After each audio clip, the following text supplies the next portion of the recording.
ദയാവാദം എന്ന് പറഞ്ഞാൽ നമുക്ക് ചിന്തിക്കാൻ പോലും പറ്റില്ല. ഈ കണ്ണുകളിലേക്ക് നിങ്ങൾ നോക്കിയേ, ആ കണ്ണുകളിൽ നോക്കിയിട്ട് നമുക്ക് ഇവരെന്നെ ദയാവധം ചെയ്യാൻ പറ്റുമെന്ന് പറയാൻ പറ്റുമോ? ഞാനിന്ന് അവരെ ചെയ്തിട്ടില്ല, അതിന് മുതിർന്നിട്ടില്ല. കണ്ടില്ലേ, ഇവള് രണ്ട് കാലും ബാക്കിൽ തളർന്നു പോയതാണ്, നട്ടലിനും പരിക്ക് പറ്റിയതാണ്, മുറിവൊക്കെ ഉണങ്ങിക്കൊണ്ടിരിക്കുന്നു. കണ്ടില്ലേ? ചിലവർ പറയും നമ്മളെ വീഡിയോ കണ്ടിട്ട് അവരെന്തിനാ വേദനിപ്പിക്കുന്ന ദയാവധം ചെയ്തുകൂടെ, മേഴ്സി കില്ലിങ് ചെയ്തുകൂടെ. നമുക്കൊരിക്കലും അതിന് പറ്റില്ല. കാരണം ആ ഐ കോണ്ടാക്ട് ഉള്ള ഒരു ജീവിനും നമ്മളത് ചെയ്യാൻ പാടില്ല.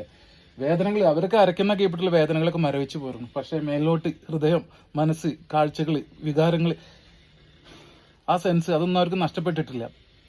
മനസ്സിലായില്ലേ? അവർ നന്നായി ഭക്ഷണം കഴിക്കുന്നു, നമ്മൾക്ക് വേണ്ടിയിട്ട് നമ്മളോടൊപ്പം നമ്മൾ നോക്കുന്നു, ആ കണ്ണുകൊണ്ട് അവർ നന്ദി പ്രകടിപ്പിക്കുന്നു.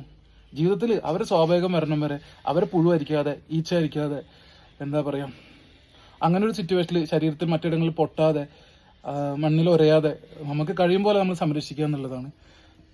അല്ലാതെ മറ്റൊന്നുമില്ല. നമ്മുടെ ലൈഫിൽ അങ്ങനെ ഒത്തിരി പേര് കടന്നു വന്നിട്ടുണ്ട്. നമ്മളെ ഡെയ്സി, കുങ്കൻ, അങ്ങനെ ഒത്തിരി പേര്. കുറച്ച് നോക്കുന്ന ആൾക്ക് കുറച്ച് ബുദ്ധിമുട്ടാണ്. ഞാൻ ഒരുപാട് ബാക്ക് പെയിനും ഒക്കെ അനുഭവിച്ചിട്ടുണ്ടെങ്കിലും ദയാവാദം എന്ന് പറഞ്ഞാൽ നമുക്ക് ചിന്തിക്കാൻ പോലും പറ്റില്ല. ഇവർ ഭക്ഷണം കഴിക്കുന്നുണ്ടോ, നമ്മളെ നോക്കുന്നുണ്ടോ, ആ ഐ കോണ്ടാക്ട് ഉണ്ടോ, സന്തോഷമായിട്ട് അവർ ജീവിക്കട്ടെ.